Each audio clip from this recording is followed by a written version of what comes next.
All right. Happy morning, happy afternoon, happy evening to everyone. Welcome back to day two of Community Rebellion Live. My name is Clara. I'm so excited to have you all here. I don't have my I'm a Rebel t-shirt yesterday. I kept it on for the rest of the day. Had dinner and got it a little dirty, but tried to be on brand at least a little bit for today as well. Welcome, welcome, welcome. If you're new to Air Meet, we have the chat here, so please feel free to try it out. We'd love to hear again where you're joining us from. Yesterday we had folks all the way from West Coast to Europe and further down east. So it was absolutely wonderful. So many folks from London, Greece, Italy, Germany, of course, Czech Republic, but also all over the US from West Coast Central all the way to East. So please feel free to use the chat, say hello. Let us know if you attended yesterday or this is your first day of Rebellion Live. And yeah, I also have my colleague Tiff here, who is gonna say hello just in a moment. And let's get started. We have a full day of content for you again. Well, at least for the next hour and a half. We're gonna kick it off today with two new flash talks with our amazing speakers, and then we're gonna jump into our roundtables. I'm so excited to tell you more about how the roundtables go. Yesterday we had some amazing discussions, so yeah, it's gonna be definitely worthwhile. All right, let's dive in. So welcome to Community Rebellion Live. Again, I'm so excited to have you all here. Why are we rebelling? We started Community Rebellion earlier this year, and the whole idea is to make sure that we sort of give back to the industry from the team here over at Talkbase. And our vision was to really create a central space where community builders from all over Europe could come together and talk community management. Now, as you can see now, it's not just folks from Europe. After the overwhelming feedback we got, we wanted to make sure that we bring this session to the live version so that anyone around the world can join us and come say hello. And yeah, what's Community Rebellion about? We truly believe that it's community managers who are the ones that are coming up with those innovative ideas to surprise and delight their members. It's community folks like you and ourselves that are really the rule breakers and the risk takers, rebelling against the business as usual and breaking the status quo. So that's what rebellion is all about. Yesterday we already had some amazing sharing on social networks, so feel free to again use our hashtag Community Rebellion Live or just tag us at Talkbase. We'd love to support your posts. It's been such a day of wonderful conversations, and I'm sure today is going to be as well. And yeah, Tiff, I would love to pass the baton over to you to get us started looking back at our June conference. All right. Hi, everyone. If you don't know me, my name is Tiffany Oda. I'm a co-founder and COO here at Talkbase. And we were just reflecting on the 6 months ago. It's gone by so quickly, but it also feels like so long ago. So we're really happy to bring everybody together today. This is just a group selfie that we had, and it was an amazing just time to connect with other people. It was a lot of community managers meeting other community people for the first time and having that true light bulb moment of, wow, you understand what I do and you understand the struggles that I go through. So it was just really great time to get together. Next slide.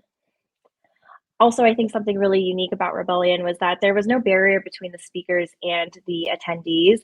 It was such an intimate setting where we all got to chat with one another. I know sometimes I feel a little apprehension talking with some of the speakers. Maybe I'm a little introverted or just like intimidated. But at Rebellion, there were no hierarchies. Everybody was on the same level, and we're trying to bring that alongside Community Rebellion Live.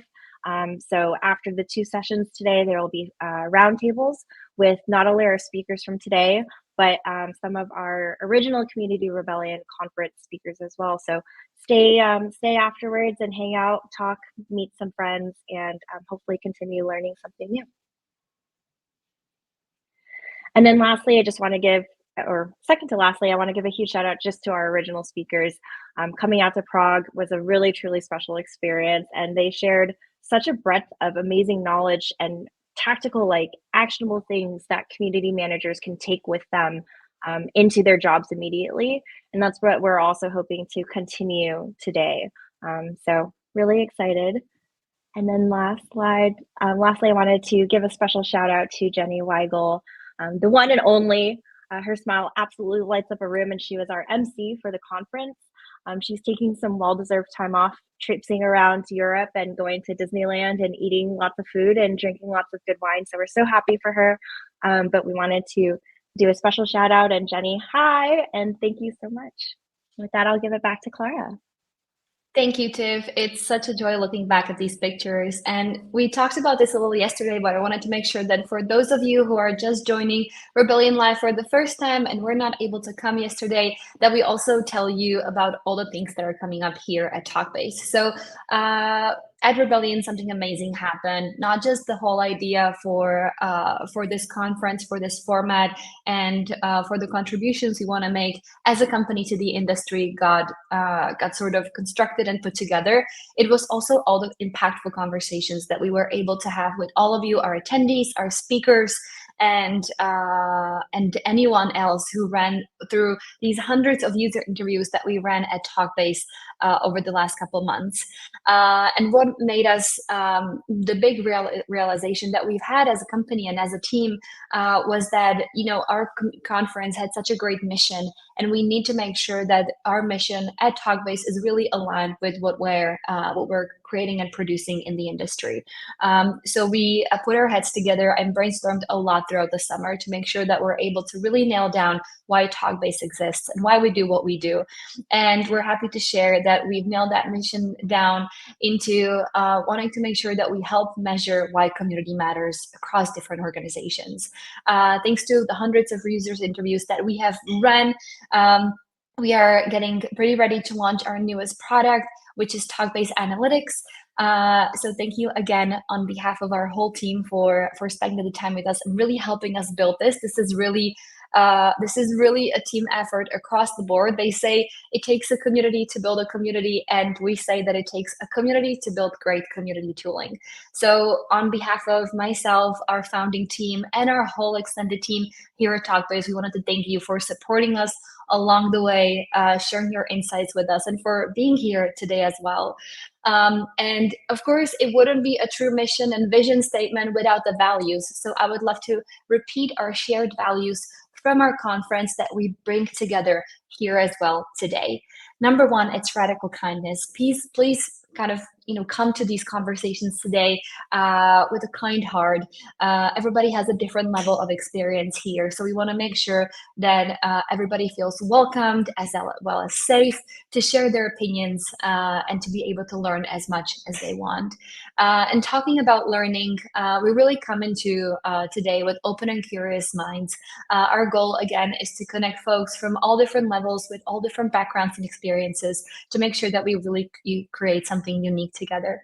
And of course, authenticity and connection is really at the heart of what we do in terms of transparency and in terms of how we organize our events and our meetups. So today is really all about learning and connection, and we're going to facilitate that through our roundtable conversations. So make sure to stay for those. All right, let's dive into those flash talks. Today we have two amazing speakers, Jay Washington coming to us from Headspace and Shawna James coming to us from Zendesk. I'm so excited about their topics. Again, the topics that we're covering throughout Community Rebellion Live were chosen by you, our audience. They were the most requested topics that we've got after our conference, so we wanted to make sure that we deliver on that promise. I also want to welcome our Day 2 roundtable guests. We have Brian Oblinger, Valentina Ruffoni, Yuri Lazarek, and Ilker Akancel coming up to us as our past Community Rebellion speakers. If you were not able to come to Prague, now you get to meet them in person, or face-to-face online, and ask them any questions you want. Of course, we do circle the conversations around their topics that they had at the conference, but you're just welcome to hang out with them and chat and listen to what they have to say to questions of others. And of course, a great welcome to our Rebel leaders. These will be our facilitators throughout the conference and especially at our roundtables. So thank you, Anna, Joel, Jocelyn, and Francisco for helping us host these roundtable conversations today. All right, friends, let's dive in. I am going to stop sharing and we are going to call call Jay to the stage as our first speaker. All right, Jay, you should be able to hear us, see us. Let's see if we can hear and see you, and let's get started. Yes, hello, Rebels. I am so excited to be here. Thank you so much, Clara and Tiffany, Shawna. I'm excited to hear your talk.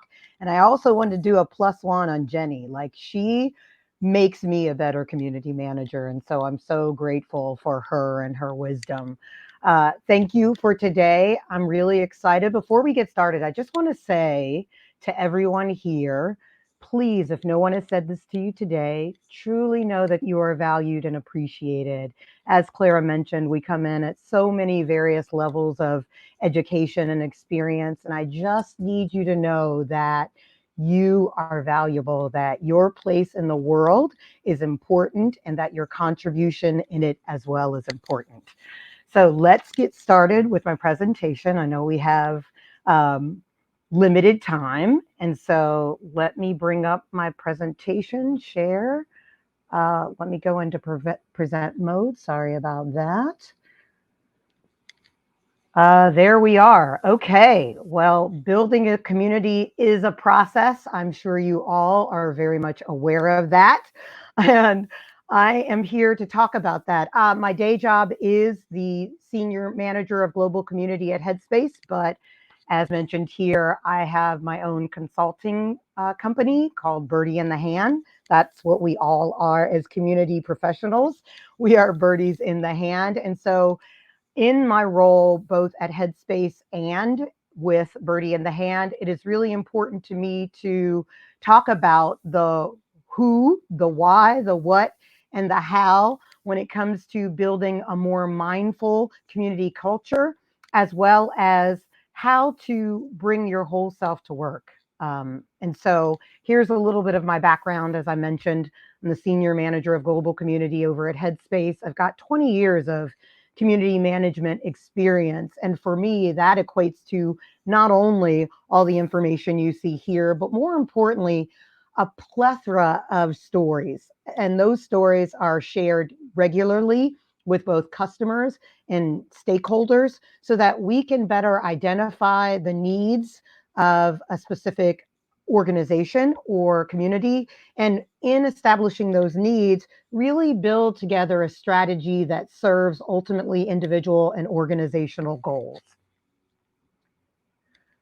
But before we get started on the process, as you know, I work for Headspace, and I think it's really important that we are intentional when it comes to these conversations. And so I like to incorporate mindfulness practices before any conversation as a way of sort of bringing us together both physically or mentally. And so one that I really enjoy doing is called Release Your Beliefs Balloons.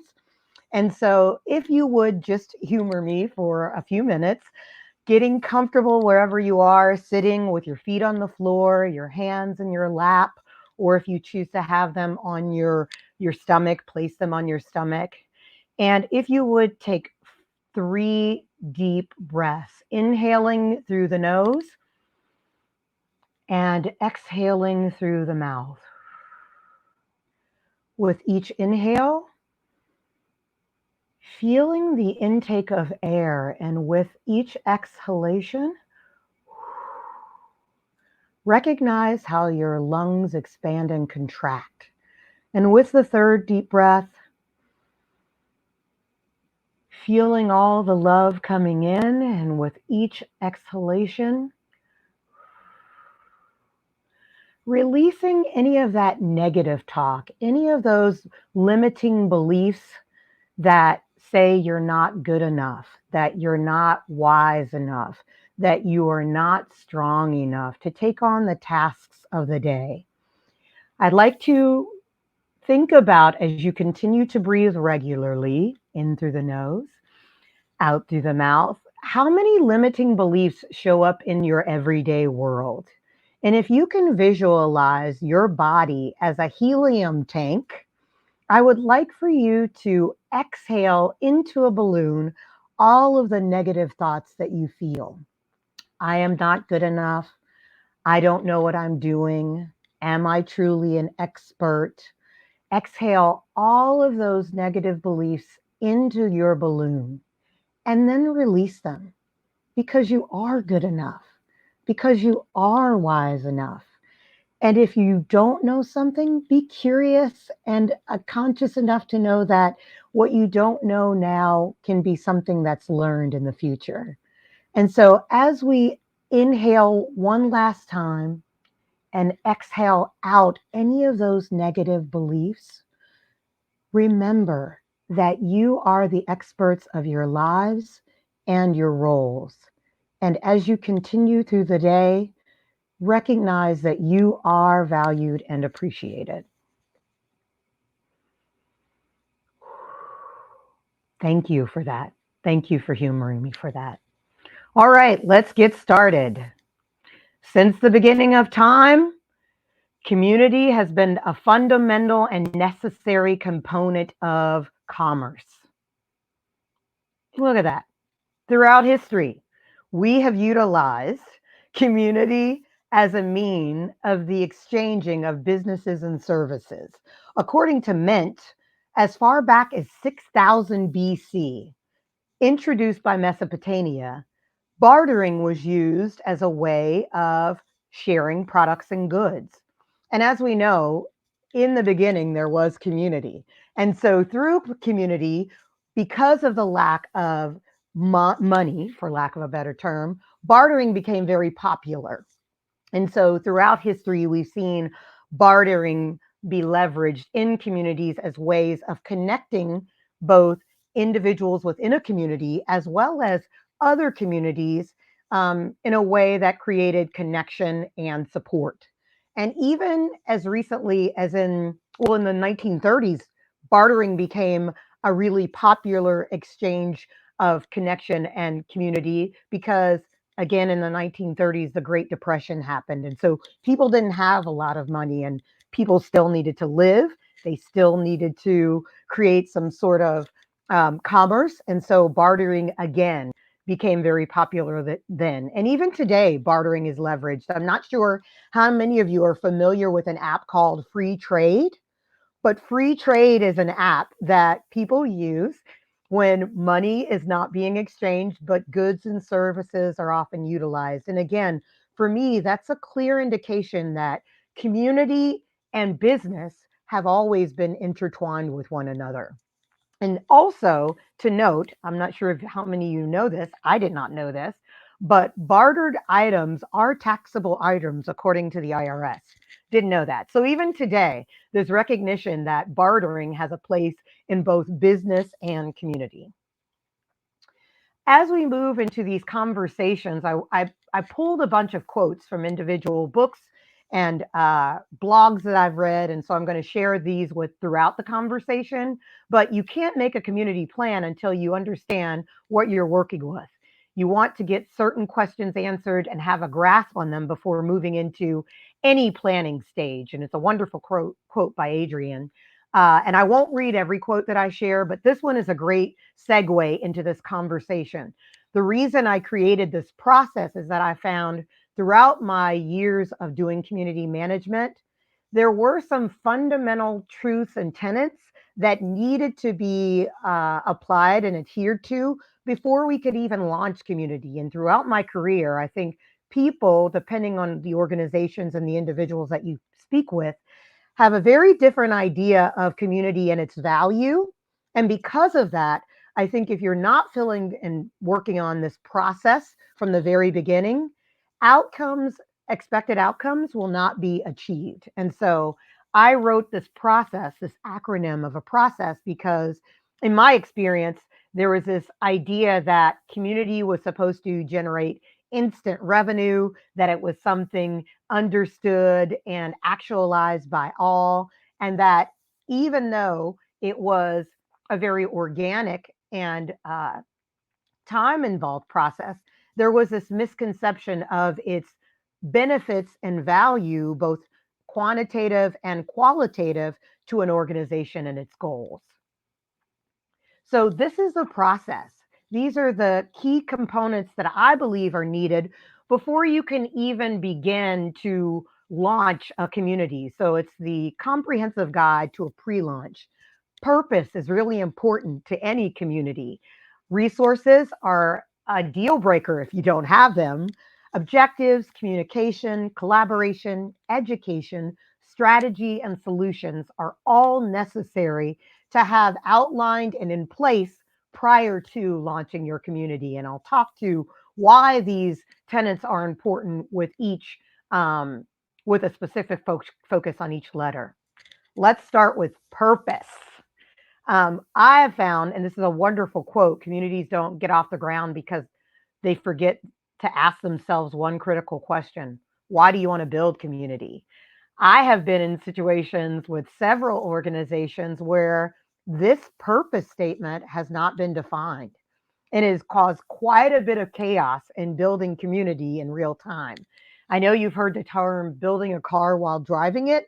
Well, oftentimes I find that community building is a process that people believe can happen as we implement it. And it's not. If you have not clearly defined the purpose of your community, then there's no way that you can begin to design a program and a plan that addresses the needs and the concerns of both the customer and the company. Resources is a huge, huge pre qualifier for any community. If you don't have enough resources, and I mean things like engineering support, budget, if you don't have those valuable resources outlined prior to establishing and launching your community, it will be, and I dare say, the number one reason why your community fails. I was in a situation once where I was asked to start a community, but was told I would not receive any budget. I would not have any engineering resources to support the platform that I had chosen for community.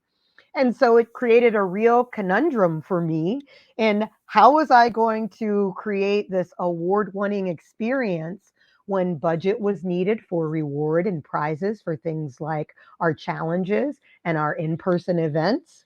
If I didn't have the support of engineering to assist me with setting up this community through this third party vendor, how are we going to integrate things like Salesforce and Plan Hat? And so it is really important before you establish your community to outline with leadership and cross functional partners what resources are available and how will we leverage these resources in a way that will contribute to the success of our community. What are our objectives?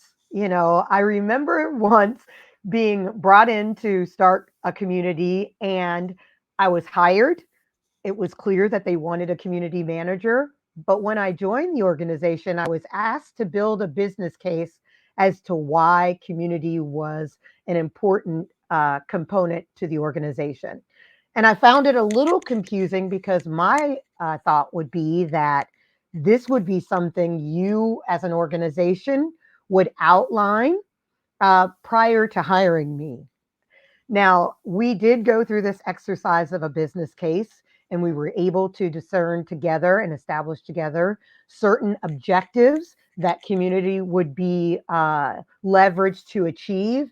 And so I'm hoping that as you all, as community leaders, are building out communities, whether it's a new community or injecting life into a dormant community or relaunching a community as you see that there's a need to pivot, that you are constantly visiting many of these components of the process. And objectives is one of which you should visit often. What are the objectives of this community? Have they changed from launch? I think those are really important questions that we have to ask and visit. Communication, communication, communication. Often we say things and it's heard differently. And so community and clarity around communication is really, really important when it comes to articulating expectations around community, value of community, goals and outcomes around community. And I think those community or those conversations start at the executive level. So oftentimes that if you don't have executive buy-in and those executives aren't communicating the value of community, communicating the need for cross functional engagement with various teams within community. If your champions within the organization aren't communicating the value of community and testifying to the benefits that they've seen from community, then there will be something lost within the organization, especially if those within the organization who aren't stakeholders haven't had previous experience with community. And so communication is really important, and clarity around communication is also important. And once communication is established, that's when true collaboration can happen. Once you've had clear conversations around community's value, we can then collaborate as cross functional partners, as leaders and executive sponsors, as well as with your customers. I think one of the best things I ever did was create a focus group prior to launching community to communicate with my customers what were some of the needs and the concerns that they had. And so, in having those conversations, we were able to identify that community could really assist with addressing some of the low hanging fruit that the CSMs had in relationship to customers and their needs and concerns. And so, collaborating with others before building community will make it easier, or launching community, because this is the building process. Collaborating before launching your community will help to guarantee the longevity of that line of communication and collaboration once you've launched your community. Education, education, education. And it falls hand in hand with communication and collaboration. Again, there are various levels of understanding when it comes to community, especially in the B2B space. I think people on a high level understand community outside of work. You know, you join clubs and committees, you have brands that you support that have virtual community spaces. And from a personal standpoint, you understand how community works. But I've often found in the business space, many do not understand the correlation and the connection between community and things like retention, upselling, ROI, brand awareness, and loyalty. And so, educating individuals within an organization, as well as stakeholders, around the values of community and how community can actively contribute to the overall goals and objectives of an organization are really, really important. Buy-in building, I love that, is really an important part. And another piece of that education is research. So as community builders, it's really important that we do our own research. And I'll use the example that that was leveraged yesterday around software. Software research is really important. Some communities are small enough that you can utilize platforms like Slack and Facebook groups to host community. Others require a more dedicated platform that allows you to have back end analytics, that allows you integration. And so, educating on the best platform and medium to host community is also an important part of that education process. Strategy. How often do we go into this building the car while driving it scenario without a clear plan and strategy in place? You cannot focus on the day to day tasks of community, the administrative tasks, if you have not had some time to build out the strategy beforehand. Again, that building the car while driving it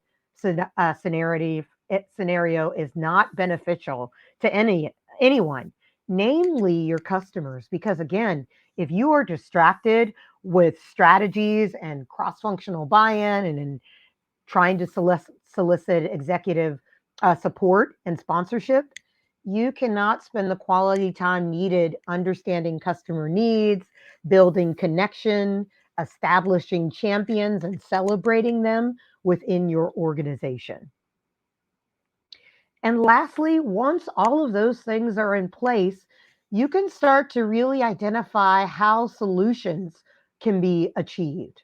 A customer community that's purpose built for engagement across the customer lifecycle can help you solve complex organizational problems. And what a big solution solver that can be. So oftentimes, it's one of the biggest dilemmas in a customer lifecycle and journey. How do we keep our customers happy? How do we keep them engaged without appearing to be too sales focused? It feels very transactional to many customers when every conversation you have is around buying something else or, signing up for something else. And so, if we are intentional around customer focused issues, and we are intentional about creating solutions to those problems or concerns, then upselling, retention, and additional sales are a natural byproduct of that intentional investment into a common problem or concern.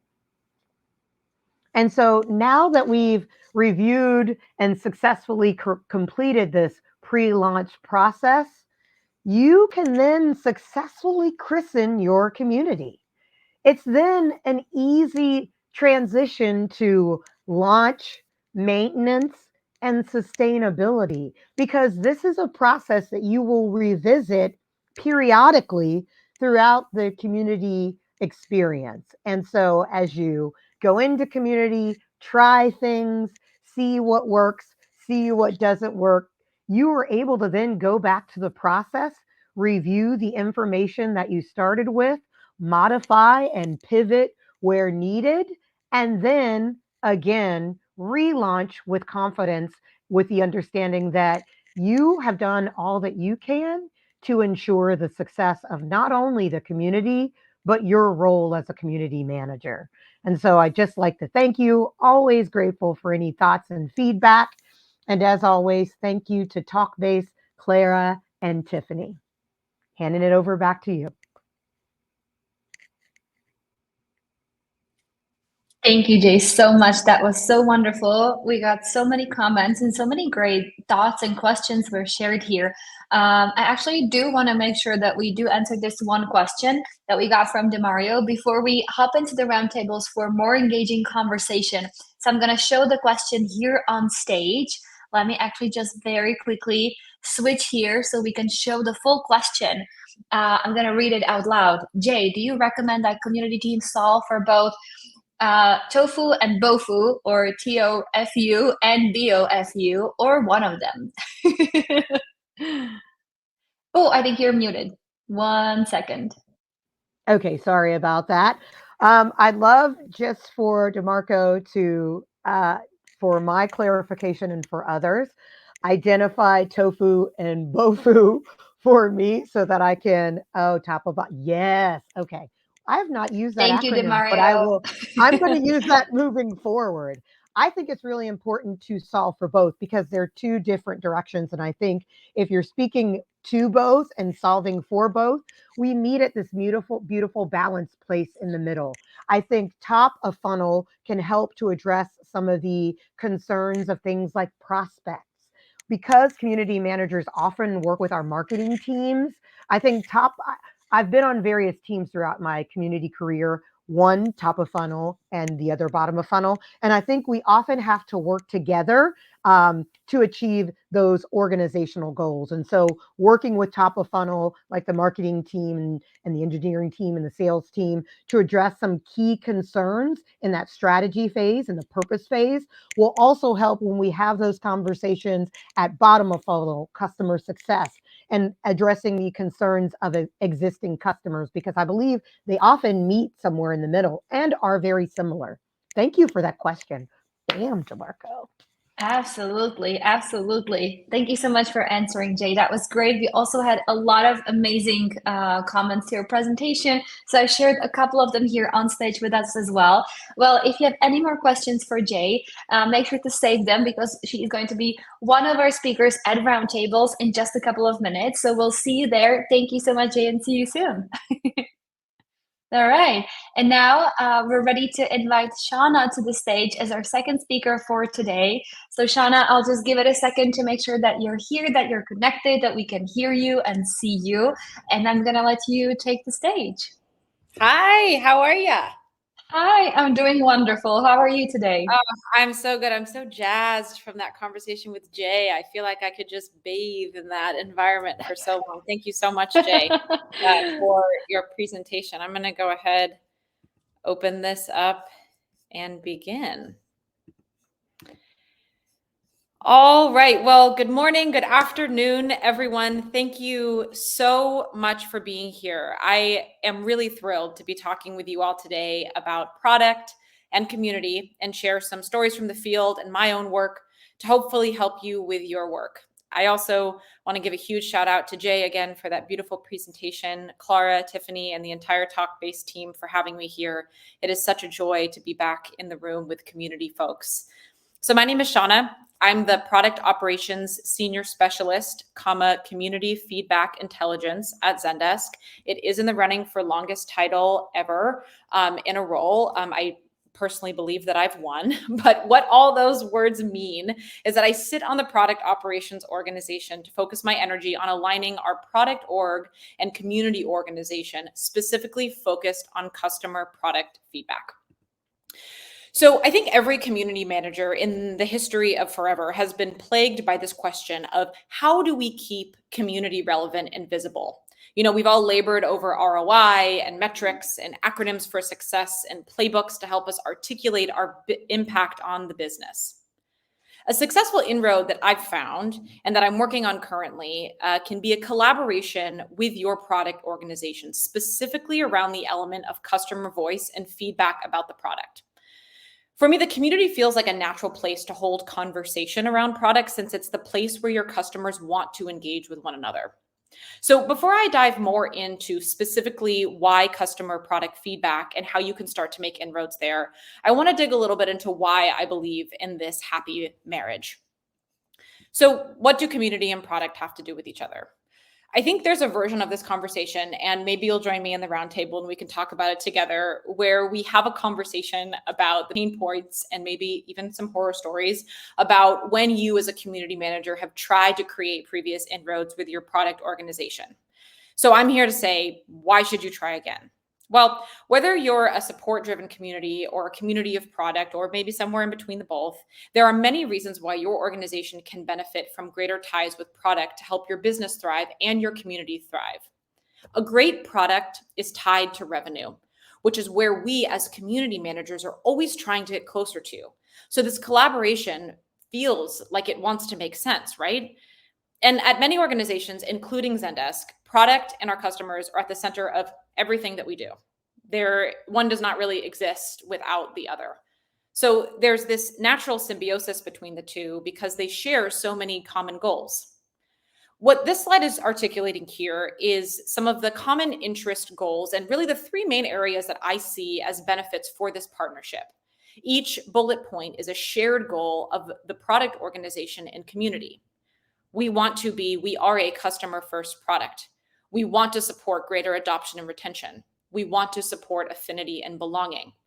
And these bullet points under are really the common goals that both product and the community team have.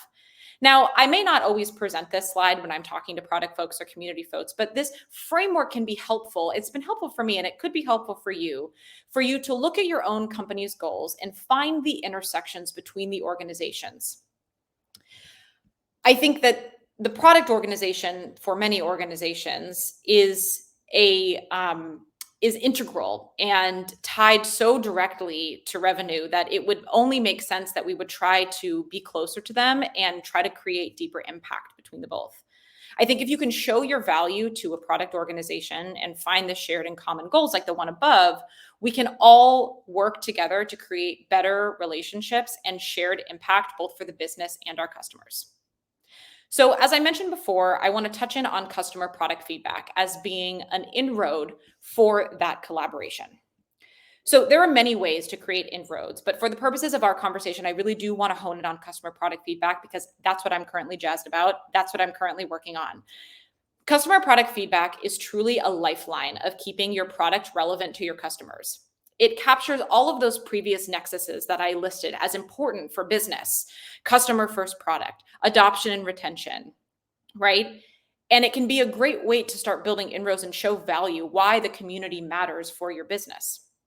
If community is where you're building belonging, wouldn't it make sense to tie customer feedback to the community so that customers feel involved in the process, can increase their adoption and retention, and you can really truly create a customer first product?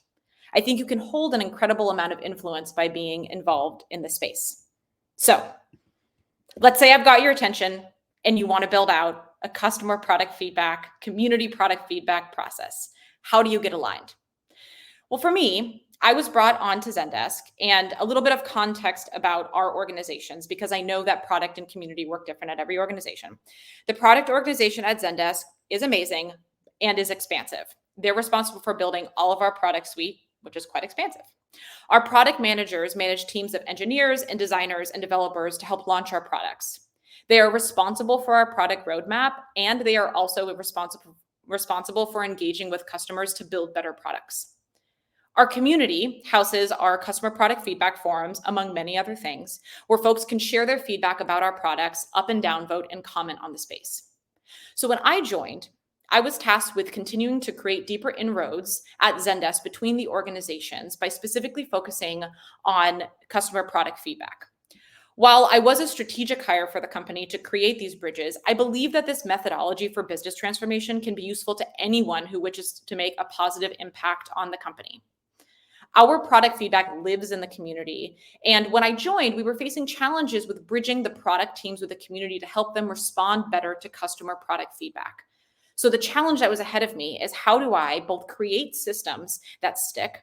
How do I help support business transformation, continue to keep everyone happy, and also make sure that our business goals, our larger business goals, were being met? So this is what I did.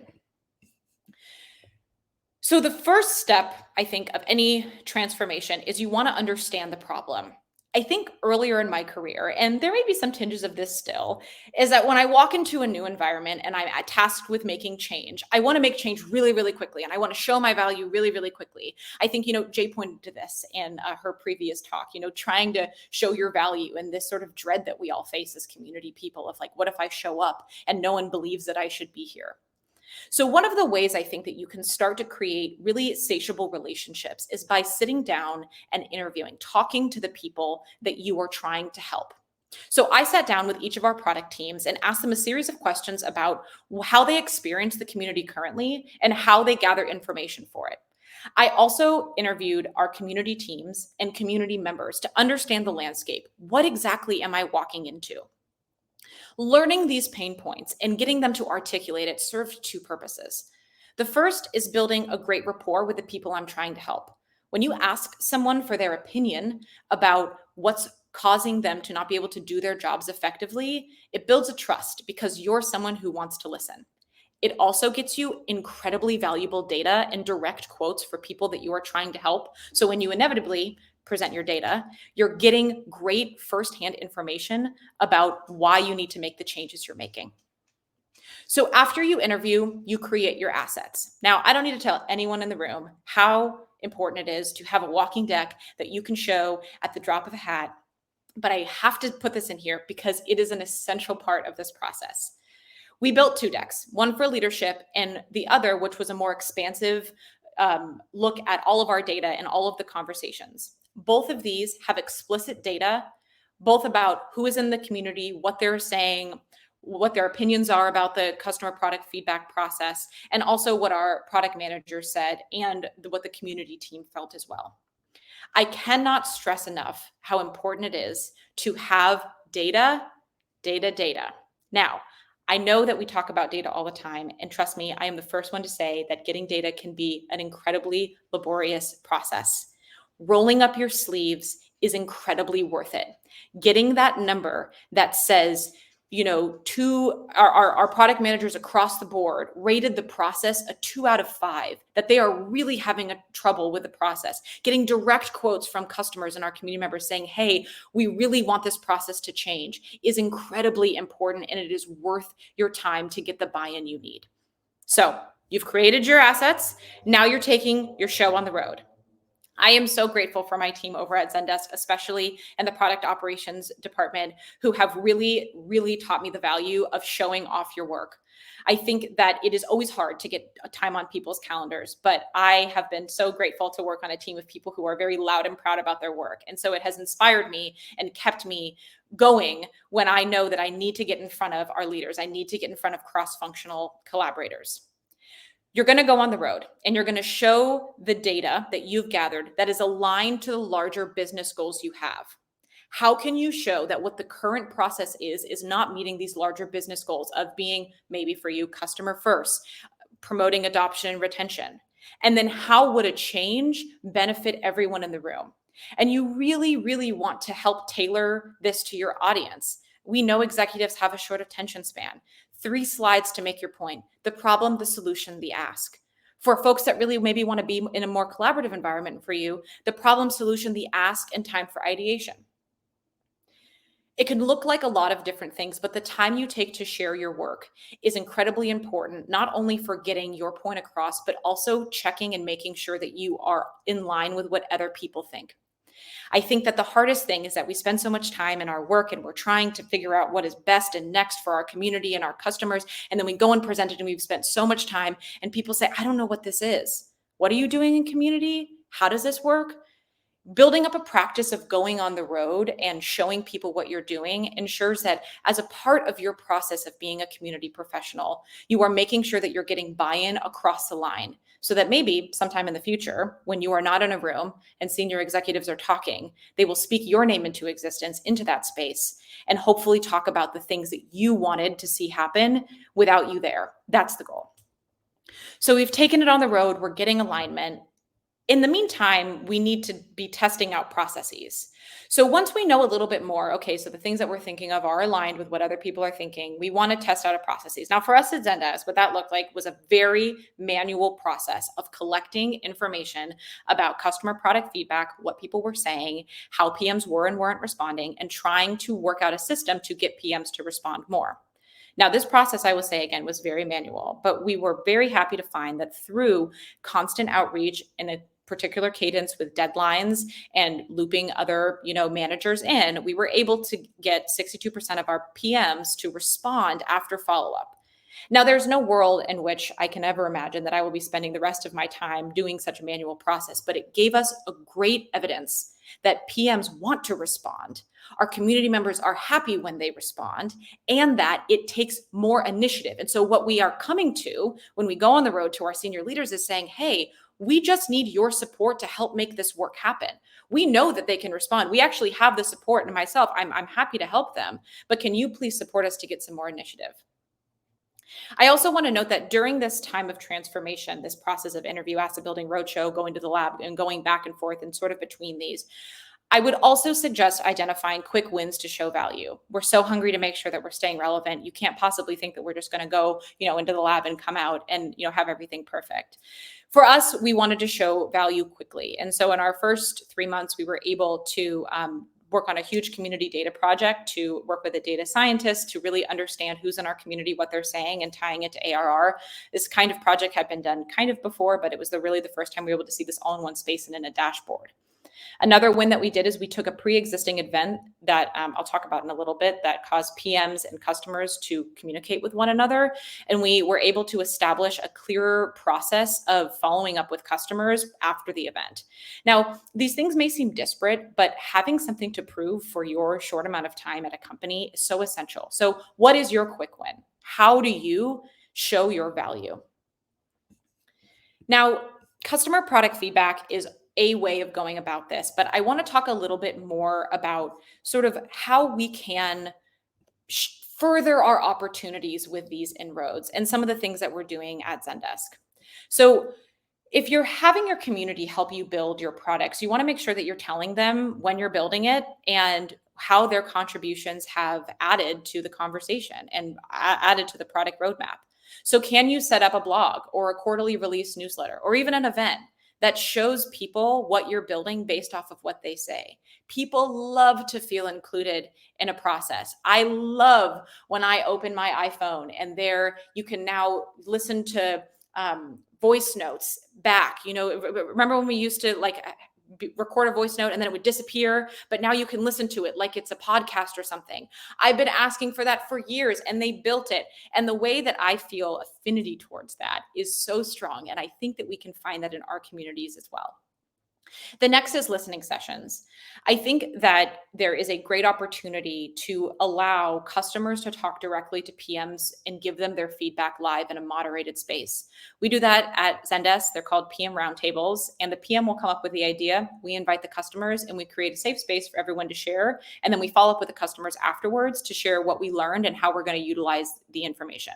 Customers love these events. They are so valuable for them, and they're so valuable for the PMs because this sort of one-sided way of giving feedback, change this, doesn't always allow for PMs to say, hey, like, what's your business case? How do you see this being resolved? So it's a really great way to have that intensive dialogue by using the powers of community and community events to create that change.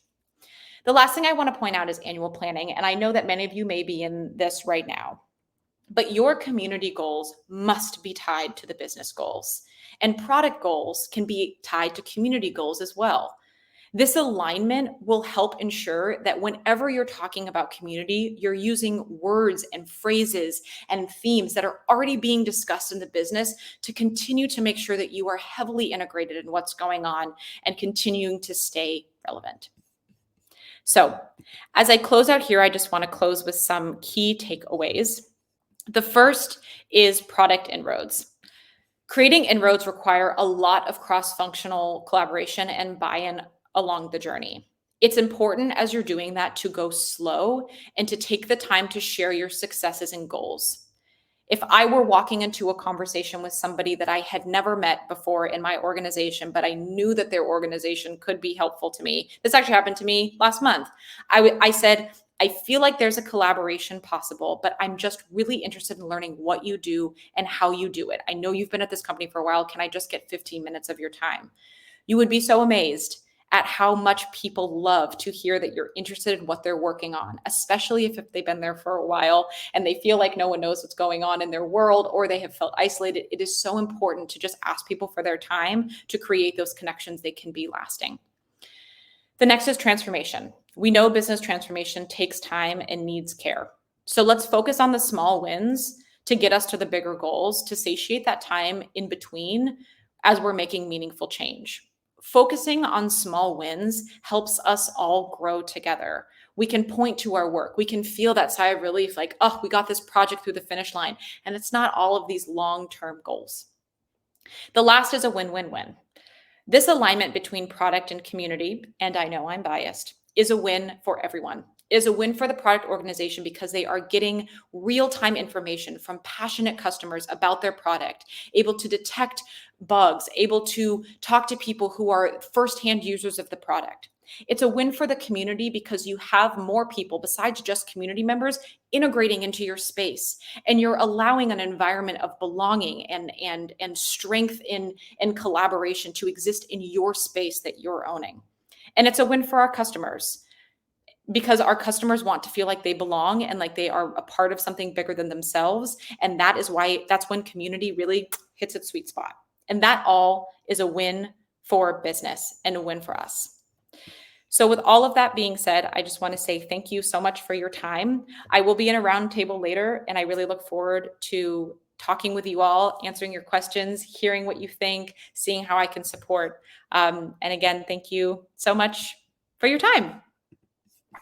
Yay! Great work, Shawna. This was absolutely amazing. We also got one question for you in the chat, so I'm gonna sneak it here to the stage so we can answer before we dive into our roundtables. And the question is from Jenna. Jenna, thank you so much for asking. So Shawna, the question for you is, for listening sessions, what's the ideal group size to maximize valuable feedback without it feeling too crowded? That is a great question. And I see that Tara, who's on my team, my boss, is here. Thank you, Tara, for answering the question as well. Tara totally hit the nail on the head with 4 to 10 people, but I'm going to sort of expand it a little bit. So our sweet spot is about 20 to 30 customers with a caveat. The way that these events are successful is that and I think that this is not a surprise to anyone, is that they feel spontaneous with a lot of structure. So we spend a lot of time figuring out what questions we're going to ask, what questions we don't want to ask, what PMs feel comfortable responding to, where they feel like they don't really want to talk about, so we can guide the conversation forward. Our listening sessions include a presentation from PMs, preceded questions in a Q&A that folks submit ahead of time, and then a live Q&A. So there is an opportunity for people to get their points in. That is sort of the magic of a great event, right? It's like, oh, this all seems organic, but it's actually not. So I would say in terms of size, 30 customers is like the max, but you want to pull it back to make sure that who you're letting speak live, how that conversation is really in that 4 to 10 person space. Mm-hmm. Absolutely. Thank you so much for expanding on that question as well. And I've shared a couple of comments here on the stage too. Everyone loved your session, so I'm so excited for the roundtables. Shawna, thank you so much for delivering your talk. It was absolutely amazing. So excited to chat with you in just a minute. So I'll see you at the roundtables. All right. Last but not least, I just want to say thank you everyone for joining our sessions today. To give you a quick reminder what's ahead of us, let me just go back to my final slides for today. This was the end of our Flash Talks. We had 4 amazing speakers over the last 2 days, and we really hope you loved each talk. I found each talk so valuable. We recorded all of the sessions for you, so we're going to share the recordings with about a week from now with all of you, so you can rewatch them or share them with anyone in your organization. So I'm going to make sure to keep everybody posted. Now onto the roundtables. We are not recording the roundtables. We want to make sure it's an intimate conversation between you and our speakers. Speaking of roundtables, let's dive in. Before I do, I want to make sure that you know that you can still share your experience from these 2 days with our hashtag or just tagging our team here at TalkBase. And I also want to invite everybody warmly to our TalkBase Friends community. It's such a lovely group. Every single person who's a leader here today, who's a speaker or a roundtable speaker, is a member. And it's been such a fun group that we've created of folks that just chat all things community. So we hope to see you there. All right, at our roundtables, you're going to be able to chat with Jay. You'll be able to chat with Shawna. And of course, Brian, Valentina, Yuri, and Ilker.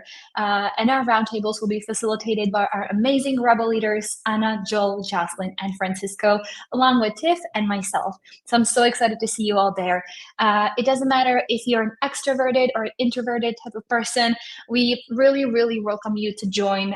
You can use the chat to ask any questions. You can just listen in and be a silent lurker, or you can unmute, turn on your camera, and just chat with our speakers as you would if you just met them at an in-person event or an in-person conference. Yesterday, we actually ran over, I think, about 25 minutes over the roundtable time. There was so much conversation happening. So I'm going to make sure that we prolong those sessions today as well, a little bit, in case you want to hang out and chat. And that's it. That's it for today's session. So I'm going to turn off the stage and I'll see everybody in our roundtable room. All right. I see Venia sharing challenge accepted. All right. See everyone there. Bye-bye.